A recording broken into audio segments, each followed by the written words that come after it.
তিন বোনের সঙ্গে প্রেমের ছলচাতুরি করে তাদের সর্বনাশ করেছে এক লম্পট প্রেমিক। বহু নারীর সর্বনাশকারী এই কাইয়ুম, বয়স 26 বছর। ভয়ঙ্কর এই লম্পটকে আটক করেছে নরসিংদীর গোয়েন্দা বিভাগ পুলিশ। তাহলে চলুন বিস্তারিত জেনে নেই।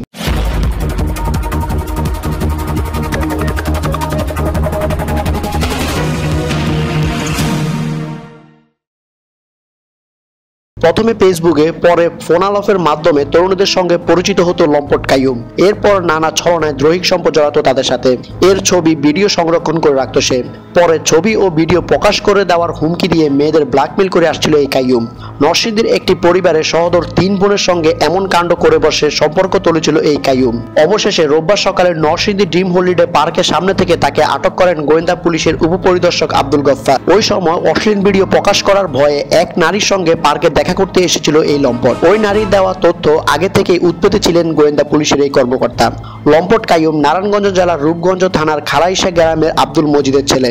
আটক হওয়ার পর কাইয়ুমের ব্যবহৃত মোবাইলে এক প্রাথমিক জিজ্ঞাসাবাদে বহু নারীর সঙ্গে তার অবৈধ সম্পর্কের প্রমাণ পেয়েছে পুলিশ। প্রেম ভালোবাসার অভিনয় করে প্রতারণা এবং দৈহিক সম্পর্ক স্থাপন করায় কাইয়ুমের বিরুদ্ধে মদবাদী থানায় একটি মামলা দায়ের করেন ওই তিন বোনের একজন। ওই নারীর মামলার ভিত্তিতে তাকে গ্রেফতার করা হয়। এই ব্যাপারে গোয়েন্দা পুলিশ আব্দুল গফফার জানান, তার ব্যবহৃত মোবাইল ফোন থেকে পাওয়া অশ্লীল ছবি ও ভিডিও, তার ফেসবুক থেকে পাওয়া বিভিন্ন ছবি ও বার্তা থেকে বোঝা যায় সে একজন বড় ধরনের ভয়ানক লম্পট। তিনি বলেন, বিভিন্ন ছলচাতুরি করে কাইয়ুম এসব কাজ করে আসছিল। এক নারী নিরুপায় হয়ে আমাদের কাছে সাহায্য চেয়েছিল বলেই তাকে আইনের আওতায় আনা সম্ভব হয়েছে। আব্দুল গফফার আরও জানান, তার বিরুদ্ধে দায়ের করা মামলায় আদালতে 7 দিনের রিমান্ডের জন্য আবেদন করা হয়েছে। কত নারীর সঙ্গে সে এসব প্রতারণা করেছে তার রিমান্ডেই জানতে পারা যাবে।